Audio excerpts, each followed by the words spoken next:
Hello, my friends. I'm Terry, and today we are going to be continuing our cooling system refresh on the BMW Z3. And on today's agenda, replacing the coolant reservoir as well as all the hoses that connect to the reservoir to the heater core.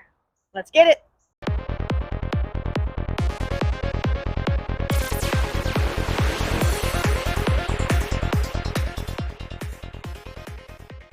So I went ahead and I bought my replacement parts so I can get this project done. Now the coolant reservoir I picked up from Rock Auto, and all the hoses I got through Pelican Parts. So let's go ahead and let me show you the things that we're going to be replacing today. We have the overflow hose right here that was going to get replaced today. Of course, the coolant reservoir. There's this hose right here that feeds to the one side of the coolant reservoir. And then there's this other one right here, which goes all the way down and then kind of spins around, comes up behind here. And we're also going to be replacing this hose here and then the small one that connects underneath here. So let's get started. To remove the overflow hose, you're going to go over right here to where it's connected. There is a real small clip on here. It's going to be very similar to your radiator hoses. You're going to want to take a real small flat screwdriver or your hook tool. I prefer using a hook tool, and you'll be able to just hook in there and pull that clip forward just like so. And then once that clip is up, you'll be able to remove the connection. It might take a little bit of muscle, but go ahead and pull that right off just like so. And if you didn't already, you would take the worm clamp off of this end that's attached to the radiator.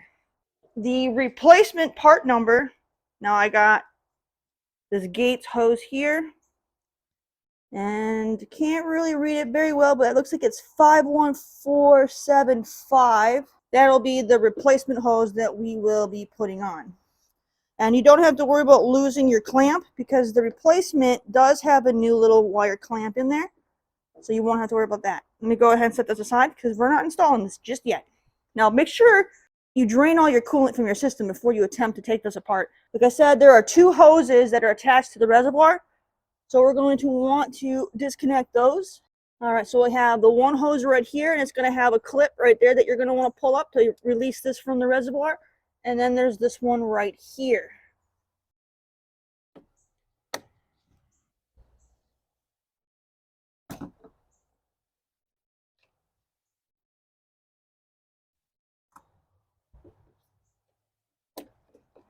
And then we can pull this one away. Now there may be some coolant still inside these hoses, so just keep that in mind as well. There we go. Once your hoses are disconnected, we have two 10mm nuts that we will have to remove. Also keep in mind, some of you will have a sensor on the bottom that will be plugged in, so you'll have to disconnect that sensor. Look underneath before you start yanking this up, just in case you need to unplug that.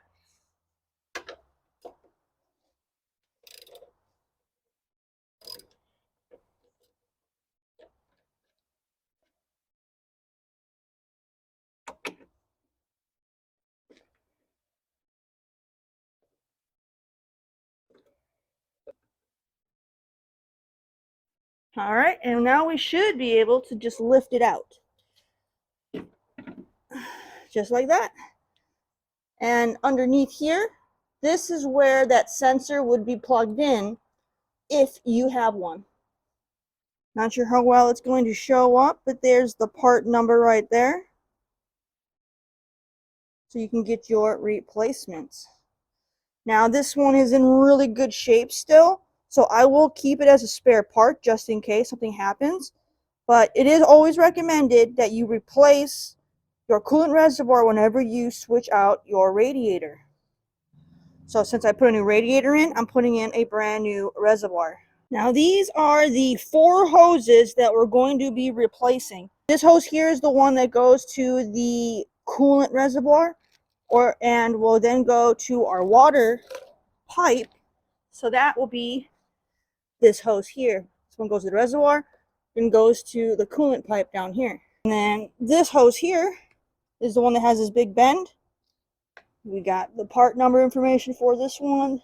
So this one here is the other one that goes coolant reservoir, and this is the one that wraps around to the back and then turns back this way and plugs in right behind here. And then we have this one, and here's another part number, and this one goes straight back here. It's going to go from this pipe and it heads to the back there, and there'll be a worm clamp on it back there.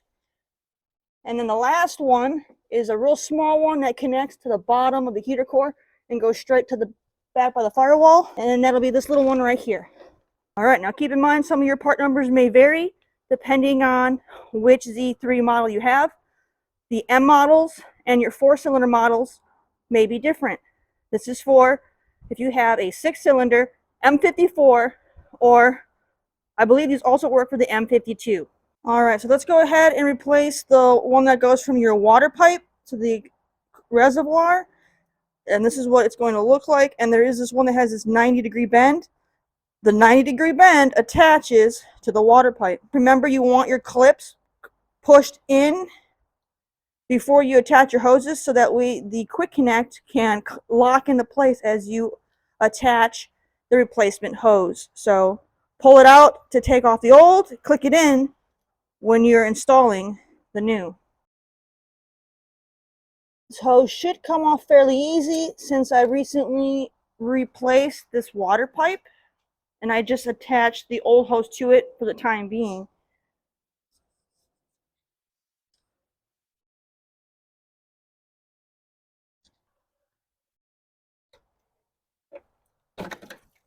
Ugh.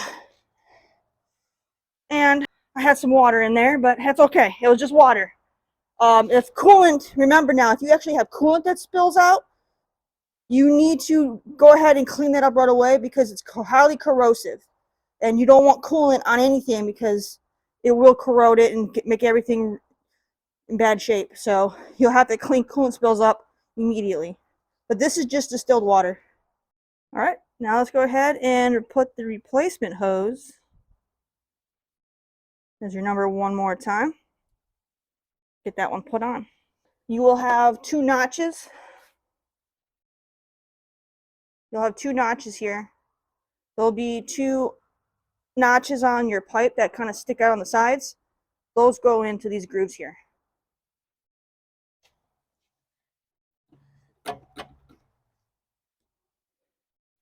And then you'll just have to force it on until you hear a click. All right, after you get that hose clicked into place, you can just move on to your next ones. You may not be able to get a screwdriver in such a tight place for those worm clamps, so get yourself a 6mm socket wrench, and that should do the trick. I can just fit my 1/4-inch socket wrench back there to get on that worm drive. All right, that worm drive is loose. I'm going to go ahead and pull it off the coolant pipe. That way I should be able to just pull the whole hose right out. Now, the starter is right below this one, so I'm going to cover it up. That way if there is any water or anything in here, I'm not pouring it on top of my starter.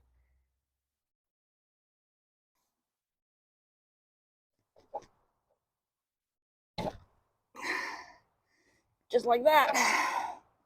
I definitely had some liquid come out, so I'm happy I covered the starter.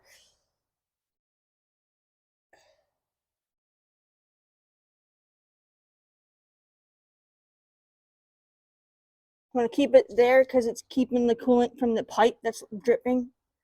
I'm going to have some come straight out the back once I take the back end off. But if any liquid gets down there, that is okay, because there's nothing electronically important this far back that's below here.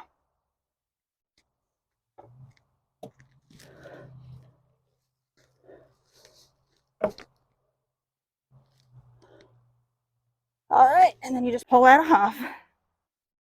I'm going to reuse the worm clamp. So I'm going to take that off. I'm going to reuse it. If you notice your clamps are bent or damaged, then replace them. These are inexpensive clamps, but I'm not a fan of worm clamps, but these will do the trick back there, so I'm just going to reuse it. That hose is out of the way. Since it's so tight, what I'm going to do is I'm going to leave that hose off I'm going to just hang my clamp back here so I don't lose it. Now that I have that hose off, they kind of crisscross with each other. So before I put that one back on, I'm going to go ahead and remove the other two. There's that short one, and then there's the one that wraps around behind and comes out right here.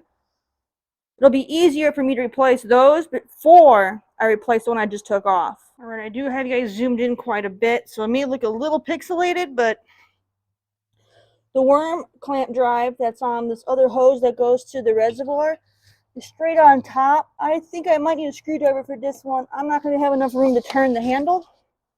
So let's try a screwdriver. Perfect. Because this one is quite tight in there. So here's a top view. Clamp is right here. So you can see it's really tight right here. So you're going to need a screwdriver. There's no way you're going to be able to twist a socket wrench.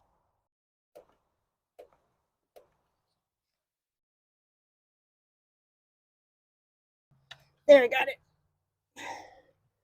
All right, and then we'll go ahead and we'll keep that clamp as well. There's still some liquid in here, so I was able to thankfully to turn enough to where that didn't pour out. But all right, now this one's out of the way. All right, and then here's the replacement. You'll see there's like this built-in sleeve on here to help as like a heat shield for this hose. All right, let me get that little short one off, and then we'll start putting them all back on. All right, let's go ahead and get that little short one off. And then once you take that one off, this is just going to be kind of hanging here because the hoses aren't going to be holding it. But it is got this bracket that's kind of holding it and this electrical connector right here. So it's not, it shouldn't fall. It's just, it's going to be suspended.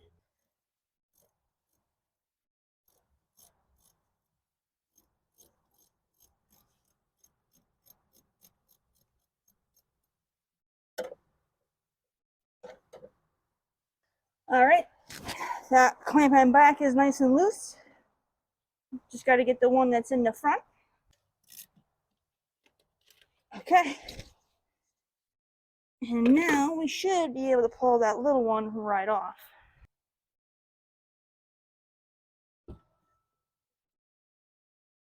Okay, looks like I may need to do some more prying with the screwdriver to get it off the nozzle.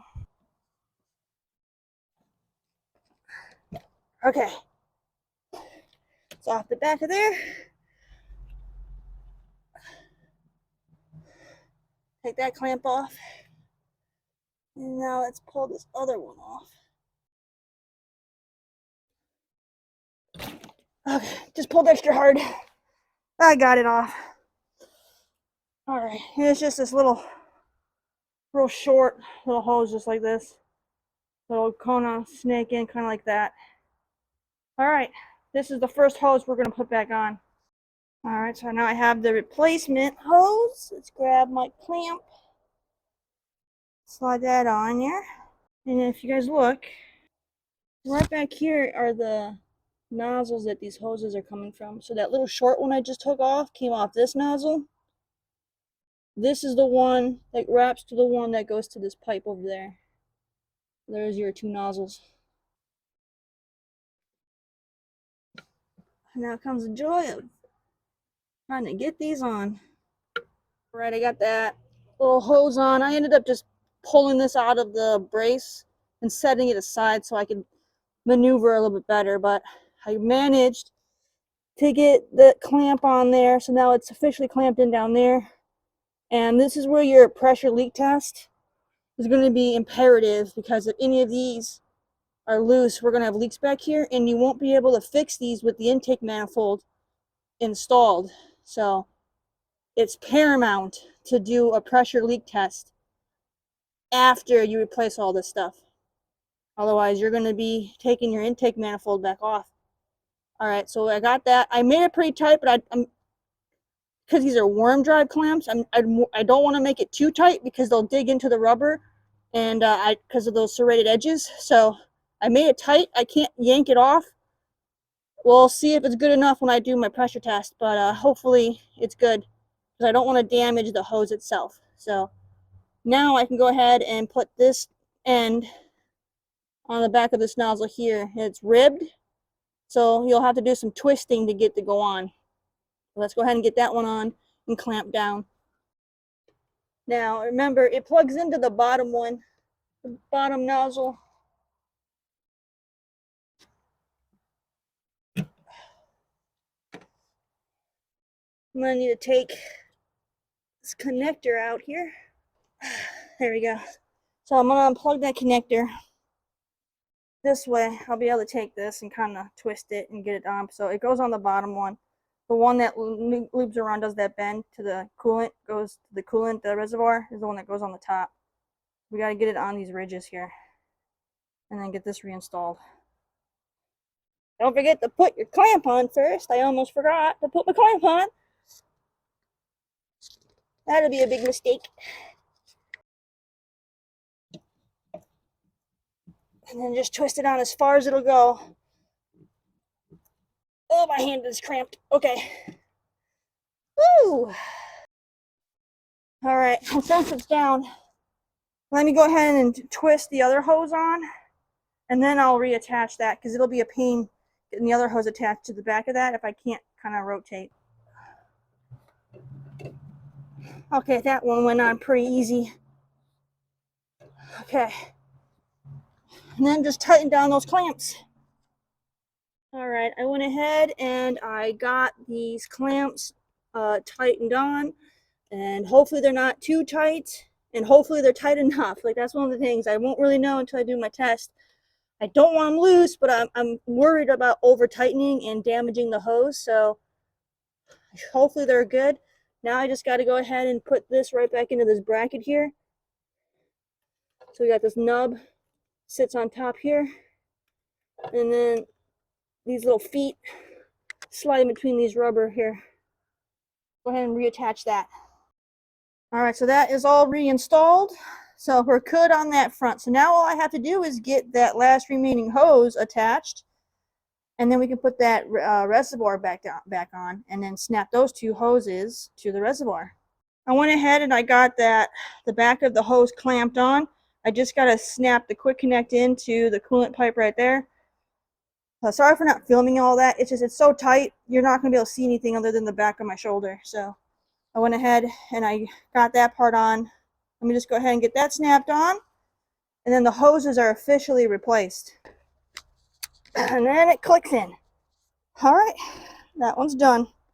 Now all the hoses are changed. Let's go ahead and get that coolant reservoir put in. All right, here's my replacement that I got. Now this one I believe is Rein brand, and I got this off Rock Auto. And so this one will have your bleeder screw and everything there. Keep in mind, when you order a coolant reservoir, a lot of them will not have the cap included. So make sure, if you want to have a replacement cap, you either got to look up a cap and buy it separate, or look for one that comes with a cap. And the one I bought came with a cap, but here's the part number right there, in the event you also want to get a fresh new cap. So I wanted to make sure I had a new cap for the new reservoir. This way, if there was any seal issues that could present themselves from the old one going on to a new one, they may not fit right. So I wanted to make sure everything was fresh and replaced. Now, this one comes with that sensor on the bottom. Now, my car doesn't use the sensor, because if you recall, when I took the original one off, I didn't have a sensor. But this one does come with a replacement one if you need it. So all of the parts numbers I will be putting in the description of the video to make it easier to find. And just keep in mind, I have a 2001 Z3 that has an M54 2.5 engine in it. So parts numbers may differ if you don't have the M54, or if you have, I think things start to change with the 3.0s, the 4-cylinders definitely, and possibly the 2.8s. So just make sure you do your research on part numbers to make sure that it is a compatible match. So let's go ahead now and put this one in. I'm going to leave the sensor on because it actually sits off to the side here, so it's not going to hit anything. Again, my Z3 doesn't use it. but I'm just going to leave it attached. It's not going to harm anything. Seeing as how mine doesn't use the sensor, I'm not going to have any like error codes or anything to worry about if it's not connected. So we'll be fine on that front. Now you'll have this little stud right here. This sits inside this rubber stopper right here. So you're going to want to kind of line that up first before you set your little brackets down. Otherwise, you're going to miss that, and it'll just be kind of resting on top. So you got to kind of set that in ahead of time, and then just be careful. These are plastic; they don't snap anything off.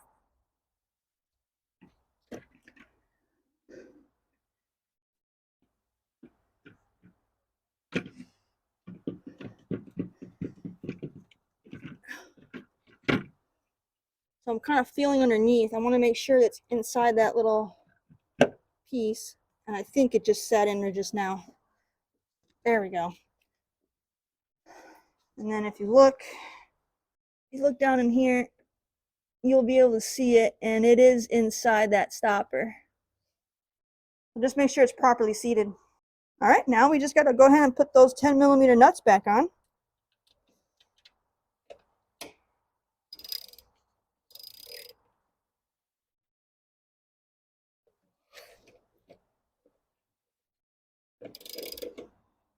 Don't over tighten. It's plastic again. You will crack it, so just get it snug. All right, and that is nicely secured. And that's one of the easiest parts you can replace is your coolant reservoir. Let's go ahead and put the new cap on.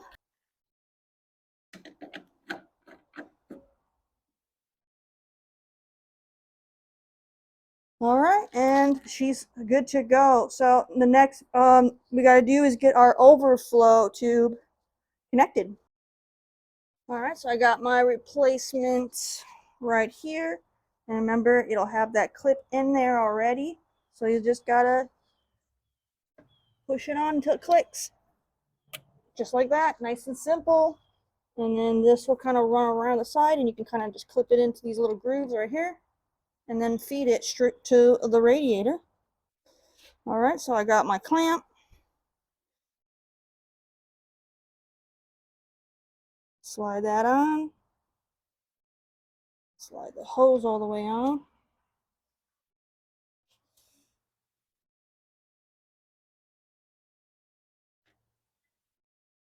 And then wiggle, wiggle, wiggle.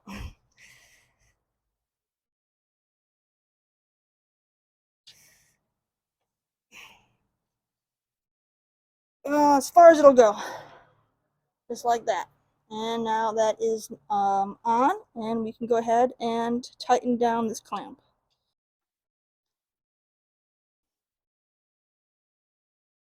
Make sure it's good and tight. All right, so now you just got to attach those two hoses to the bottom of the reservoir. Just got to match up your grooves and click it in.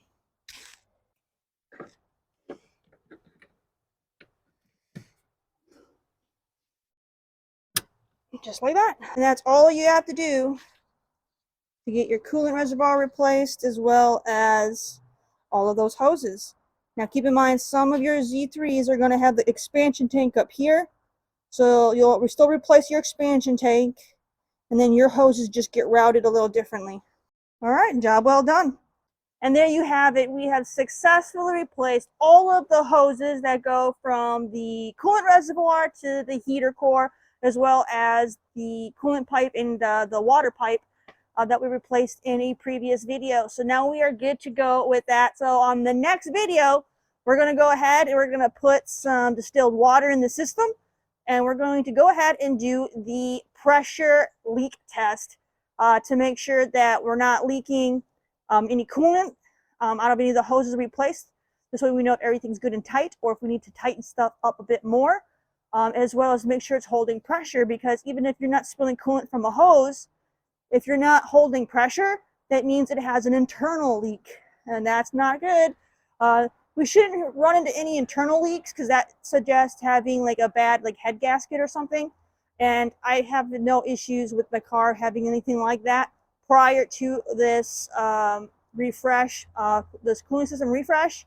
So I'm not concerned about that. It's going to be just making sure all of the hoses and pipes that I changed are properly installed and good and tight. And then once that's done, we'll go ahead and I'll show you how to bleed the system because I'll drain that water back out, and we'll go ahead and I'll show you how to properly bleed the cooling system with coolant. So more to come. As you guys can see, this project is getting really close to being completed, and I hope you guys found this video useful. Go ahead, give it a thumbs up. Give me that like if this was helpful, if you enjoyed it, found it entertaining, and as well as leave some comments down below. I'd love to see all the comments with questions, or if you just like what you saw and you have something you want to share, please do. And go ahead and check out my Instagram at CoolCatTerri. Hopefully I'll catch you on the next video when we do the pressure leak test. See you then.